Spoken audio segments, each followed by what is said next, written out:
부동산 막아주는 남자 방탄세무사 윤영섭입니다. 오늘 막아드릴 세금은 부동산 세금인데요. 문제는 이번에 제가 막아드리기 조금 어려울 수도 있을 것 같습니다. 왜냐하면 정부가 이제는 세금으로 집값을 잡겠다고 공식적으로 선언을 했기 때문이죠. 도대체 왜 이런 발언이 나왔는지, 그리고 우리 같은 투자자, 보유자들이 어떤 세금 폭탄을 맞을 수 있는지 제가 과거 데이터와 현장 경험을 바탕으로 정확하게 말씀을 한번 드려보겠습니다. 그리고 합법적으로 세금 폭탄을 어떻게 피할 수 있는지 또 같이 알아보겠습니다. 시간 낭비 싫으니까 핵심만 콕콕 짚고 넘어가겠습니다. 며칠 전 기사 보셨나요? 김용범 대통령실 정책실장이 이렇게 말했습니다.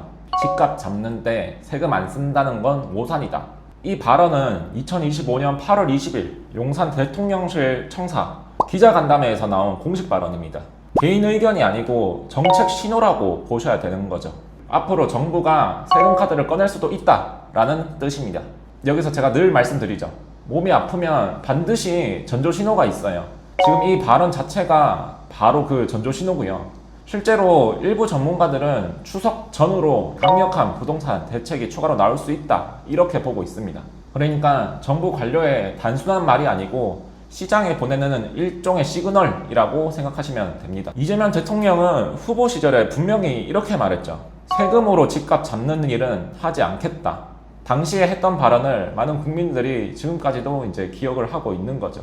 왜냐하면 문재인 정부 시절에 이미 세금 폭탄을 많이 경험을 했기 때문입니다. 종부세, 양도세, 취득세까지 다 중과가 되면서 집까지 분들, 투자자들이 큰 이제 세금적인 충격을 받았던 기억이 있잖아요.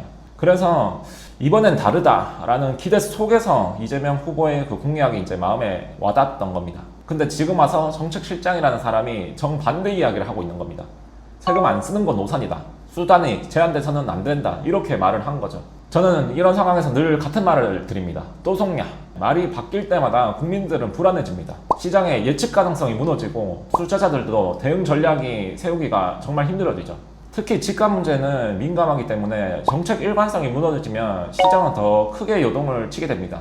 즉, 대통령 후보 시절에 했던 발언과 지금 실무를 총괄하는 정책실장의 발언이 정반대로 엇갈리고 있다는 건 앞으로 세금 정책이 언제든 뒤집힐 수 있다라는 신호로 해석할 수밖에 없어요. 김용범 정책실장은 또 이렇게 말했어요. 주거 복지가 제일 중요하다. 수단이 제한되어서는 안 된다. 언뜻 들으면 멋있어 보일 수도 있습니다. 주거 복지를 위해서 뭐든 하겠다 이런 식으로요.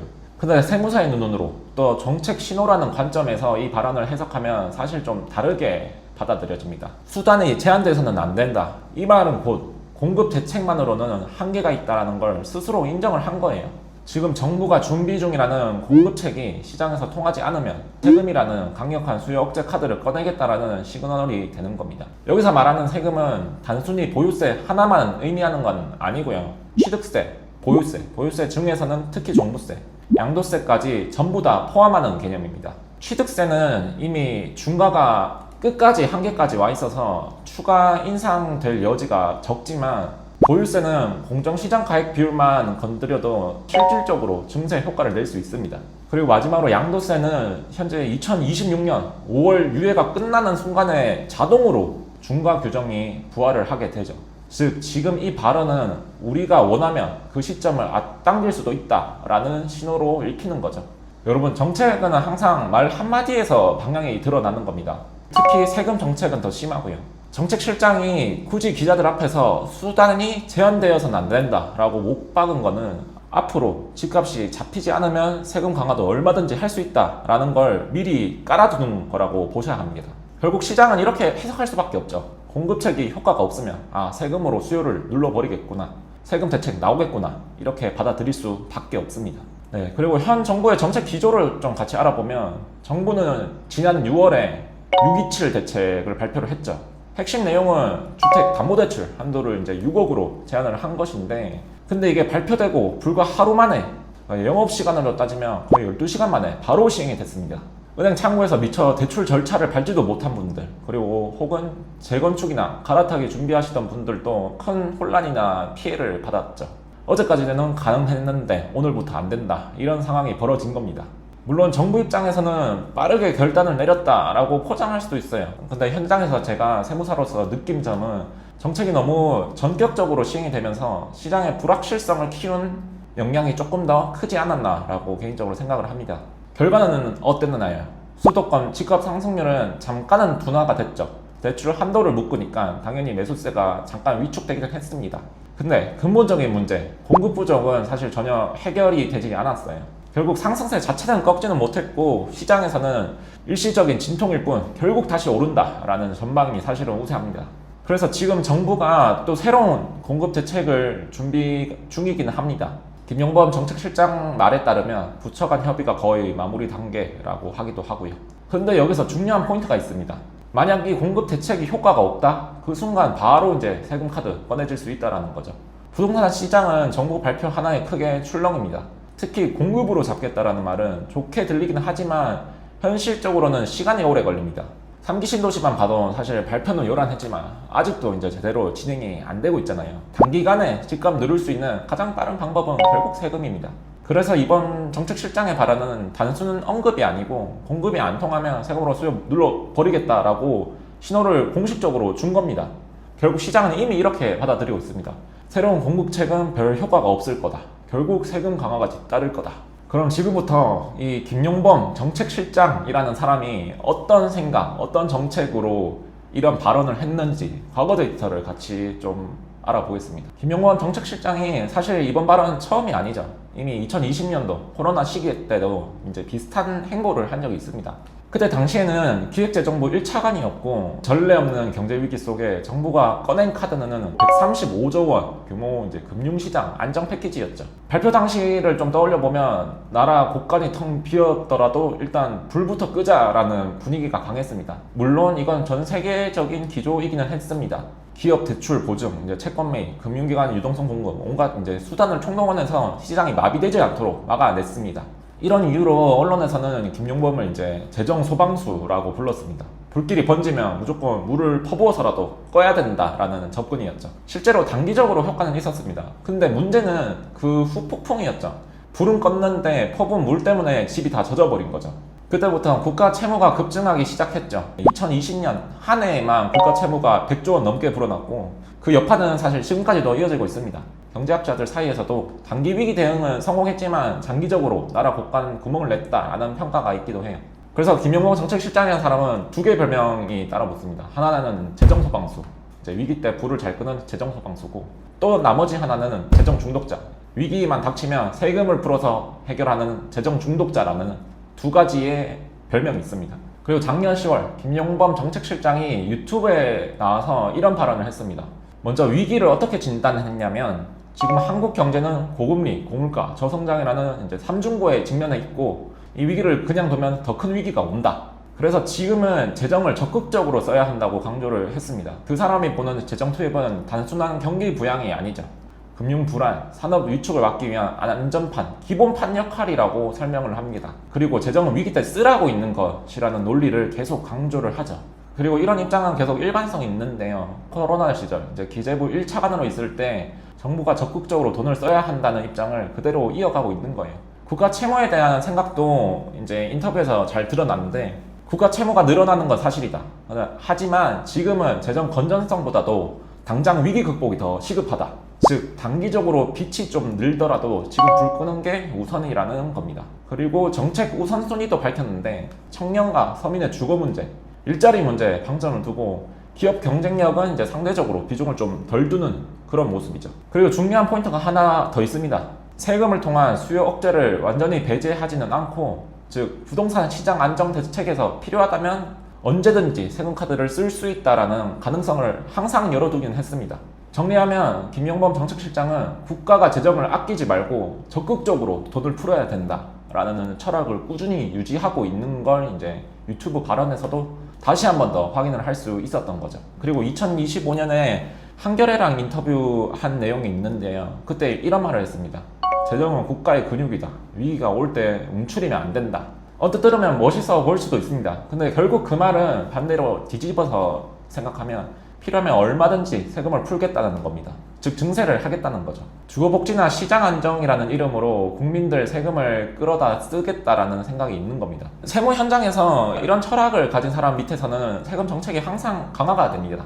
이미 문재인 정부 시절에도 발표 한 번 나면 시장이 이제 바로 얼어붙는 걸 경험을 하셨잖아요. 그리고 인터뷰에서도 선진국이랑 비교하면 분배 효과가 부족하고 양극화를 해소하려면 결국 재정, 즉 세금을 끌어다 써야 된다 라고 말을 했었죠. 그리고 이건 좀 흥미로운 비유였는데 세금을 못생긴 감자에 비유를 하십니다. 어릴 때 밭에서 감자를 캤는데 못생긴 감자는 버리셨대요. 그럴 때마다 어머니가 못생겨도 버리면 안 돼 라고 하시면서 다시 주워 오셨다고 합니다.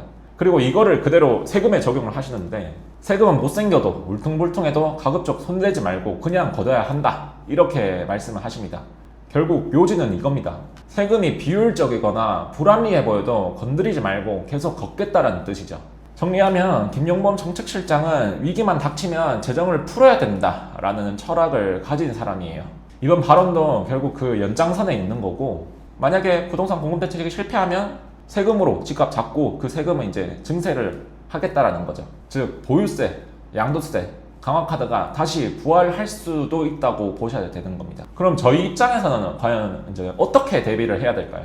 첫 번째는 바로 보유세 시뮬레이션, 즉 내 보유세가 얼마 나올지 조금 예상을 해보시라는 겁니다.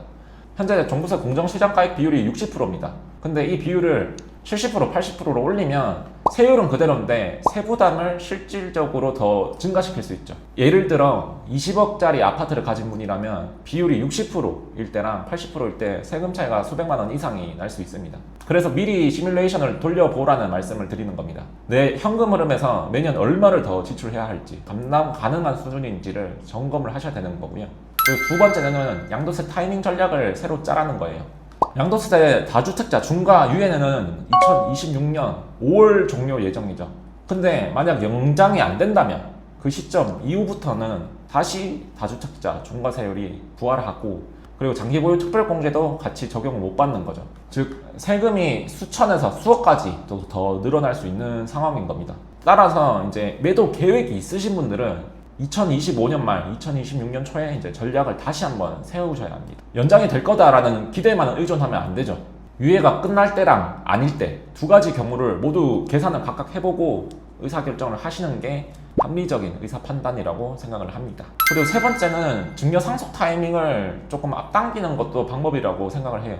만약 보유세, 양도세 부담이 너무 커질 것 같으면 미리 증여 상속 시점을 조정하는 게 필요합니다.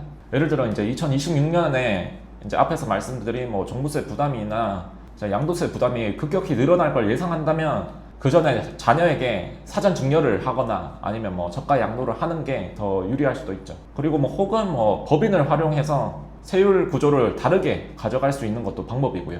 단순히 개인 명의로 버티는 것보다도 이제 유연하게 절세 전략을 짤 수 있다는 장점이 있는 겁니다. 그리고 마지막으로 지금 같은 시기에는 모니터링을 계속 하셔야 돼요.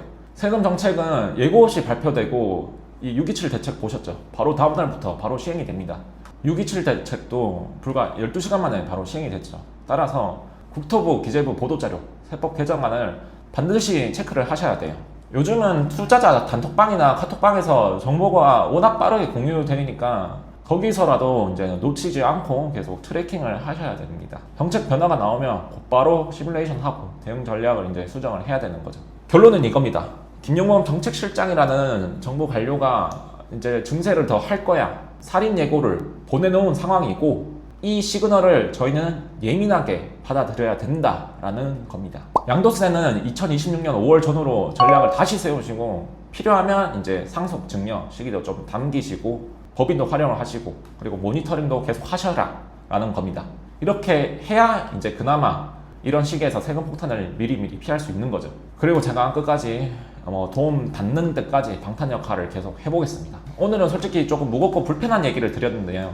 정부가 세금으로 집값을 잡겠다고 신호를 보내고 있기 때문에 저희 입장에서는 결코 가볍게 넘길 수도 없고 넘기시면 안 됩니다. 그렇다고 해서 너무 또 두려워하실 필요도 없는 거고요. 이번 발언은 예고되는 폭탄입니다. 하늘에서 갑자기 떨어지는 게 아니고 미리 조짐이 있는 거죠. 그러니까 대비를 하면 충분히 막아낼 수 있습니다. 영상이 도움이 되셨으면 구독, 좋아요, 알림 설정까지 부탁드립니다. 감사합니다.